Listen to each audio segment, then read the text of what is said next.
आज की कहानी बहुत ही रोचक और ज्ञानवर्धक है। यह हमें एक बेहतरीन जीवन जीने के लिए प्रेरित करती है। आज की कहानी एक ऐसे गंवार लकड़हारे की है जो अज्ञानतावश उसके हाथ एक आए बेहतरीन मौका गंवा देता है। तो शुरू करते हैं आज की कहानी। इस कहानी को शुरू से अंत तक जरूर सुनें। आज की कहानी अंत भला तो सब भला। एक राजा वन भ्रमण के लिए गया।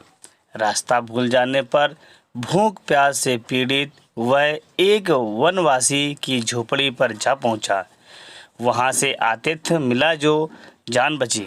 चलते समय राजा ने उस वनवासी से कहा, हम इस राज्य के शासक हैं।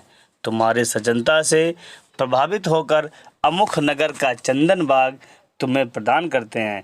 उसके द्वारा जीवन आनंदमय बीतेगा। वनवासी उस परवाने को लेकर नगर के अधिकारी के पास गया और बहुमूल्य चंदन का उपवन उसे प्राप्त हो गया। चंदन का क्या महत्व है और उससे किस प्रकार लाभ उठाया जा सकता है, उसकी जानकारी न होने से वनवासी चंदन के वृक्ष काटकर उसका कोयला बनाकर नगर में बेचने लगा। इस प्रकार किसी तरह उसके गुजारे की व्यवस्था चलने लगी। धीरे धीरे सभी वृक्ष समाप्त हो गए। एक अंतिम पेड़ बचा। वर्षा के कारण कोयला बन ना सका तो उसने लकड़ी बेचने का निश्चय किया। लकड़ी का गट्ठा जब बाजार में लेकर पहुंचा तो सुगंध से प्रभावित होकर लोगों ने उसका भारी मूल्य चुकाया। आश्चर्यचकित वनवासी ने इसका कारण पूछा तो लोगों ने कहा, यह चंदन काष्ठ है, बहुत मूल्यवान है। यदि तुम्हारे पास ऐसी ही और लकड़ी हो तो उसका प्रचुर मूल्य प्राप्त कर सकते हो। वनवासी अपनी नासमझी पर पश्चाताप करने लगा। उसे इतना बड़ा बहुमूल्य चंदन वन कौड़ी मोल कोयले बनाकर बेच दिया।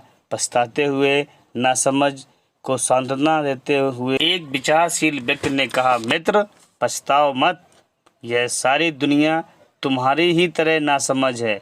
जीवन का एक एक क्षण बहुमूल्य है, पर लोग उसे वासना और तृष्णाओं के बदले कौड़ी मोल में गंवाते रहते हैं। तुम्हारे पास जो वृक्ष बचा है उसी का सदुपयोग कर लो तो कम नहीं, बहुत गंवाकर भी कोई मनुष्य अंत में संभल जाता है तो वह भी बुद्धिमान ही माना जाता है। तो कैसी लगी आपको आज की कहानी, हमें ज़रूर बताएं। धन्यवाद।